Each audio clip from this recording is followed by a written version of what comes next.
Home at last. I have missed this old room very much, Watson. I put everything back in place after Baines went through it, but I didn't stay here. I couldn't face it. Sit down, my friend. It is time for you to know the full details of this case. First of all, I must apologize for the distress that this has caused you, and for my behavior, which was, I know, quite abominable. I can only hope that by the end of this explanation you will understand that I behaved in such a way only to protect you, and that it caused me great pain to see your trust and confidence in me ebbing away. From whom or what did you wish to protect me? From Professor Moriarty. Moriarty? We should not have taken pity on him in that Swiss asylum. Do you remember, during the case of the Awakened, our indulgence has cost us dear today? He's responsible for the bishop's murder? Yes, but that was only a small detail in his plan. A detail which he had to eliminate, as it compromised the whole of his diabolical project. The bishop had in his possession a document which he suspected as being one component of a larger puzzle.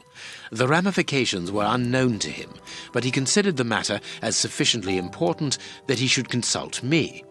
The day before our macabre discovery, his nephew, who was in his confidence, brought to him an important element which helped him understand Moriarty's grand plan. It was at that moment that two men began to comprehend the seriousness of the situation.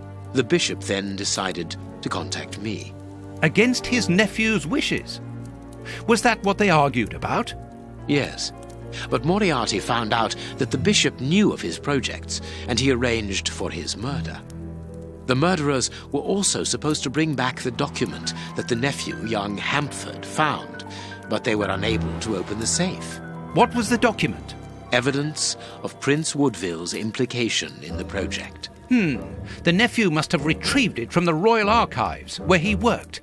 A link to the crown. Yes. Moriarty wanted to overthrow Queen Victoria and place the prince on the throne of England. But that's impossible. He would have needed to create an incredible coup d'etat. Patience, Watson. First of all, Moriarty placed his pawns so they might begin to develop and encourage a tense atmosphere, ready to discredit the Queen and thereby raise Woodville's popularity. And provoke a famine so that the prince's soup kitchens could begin distributing food and he would appear as a hero. Exactly. Moriarty quickly learned that I was making inquiries as to his plan and, without wishing to sound vain, he knew that I was the only person capable of upsetting his schemes. He therefore set up a plan that I be discredited and thought of as a criminal. And you played along with him? Precisely. Allowing him to believe that he had succeeded was the best way of ensuring that his attention was no longer fixed on me. Why didn't you say anything to Scotland Yard? Did you not think it strange that Inspector Lestrade was away for weeks? What? You mean to say that Baines was working for Moriarty? I understand. The bishop's murderers were in the hands of this traitor, and you were therefore at a dead end after our investigations at the opium den. Yes, and Baines' authority allowed him access to the police archives. He changed and forged all the charges in the documents that you saw at Judge Beckett's house. It was also he who substituted the Samoan necklace for a vulgar copy. So that was why the judge went to Farley's, to obtain Baines's false information. Precisely, but they each found themselves as instruments in Moriarty's strange orchestra. Judge Beckett received entire books full of charges against me, and a journalist such as Farley will not hold back when he gets the chance to make the front page of all the newspapers in England. With regard to Farley, it was a mere case of professional misconduct. And to think that I held you responsible for the explosion at the judge's house. What a relief! But why did Moriarty have him killed? He was on the point of discovering that all the documents supplied by Farley, and therefore by Baines, were false, exactly the opposite to what our enemy was anticipating. And where did the poison fit in all this? Unfortunately, I do not possess all the information on this subject. The first time that we saw the effects of this substance on the body of the bishop The poison was evidently only at an experimental stage. It was much too potent to do anything with. Effectively. But in the second case, Kurtz, I didn't notice a great advance. However, there was one. The poison was no longer fatal. Yes, but the madness was still there. I should remind you that he attempted to devour his own dogs. Correct, Watson, but it was not the second case, as you supposed. Remember the number of other incidences of madness, either collective or individual, relayed in the press in the days prior to it. You mean to say? That Moriarty tested this dangerous mixture on a large number of guinea pigs, apparently with little success, as all those people are now dead. I say apparently, because I do not have the least idea as to the result Moriarty was hoping for. And that's where Hans comes in, isn't it? Moriarty needed him to devise the substance's final formula. And so you helped Hans to escape so he might lead you to it.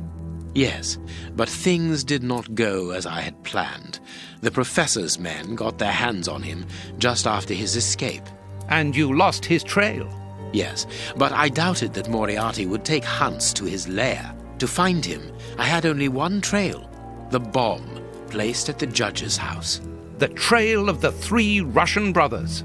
I found out about the mill by having the anarchists' trail followed by the children in my own secret police. Once again, their help was a determining factor. As regards knowing where to locate Moriarty's lair, I hoped to find the information in the attic of the water mill. I got to it only just in time before Baines turned up. And you were stuck then, weren't you? Allowing him to arrest you would have meant certain death. Regrettably. But Moriarty's plan worked in any case, as after killing Baines, I became England's most wanted man for the murder of a Scotland Yard inspector. And so you had to make sure that people forgot about you. Therefore, you orchestrated your own death so that you might continue your investigation discreetly. Oh, that was a terrible time for me, Holmes. I am sorry, my dear fellow. Well, the important thing is that you are well and truly alive. Yes, but it is not over yet. Moriarty will take action one day or another. You were saying that you had found Moriarty's hideout. Where is it? In an abandoned fun fair on the outskirts of London. It is quite certain that they are all there.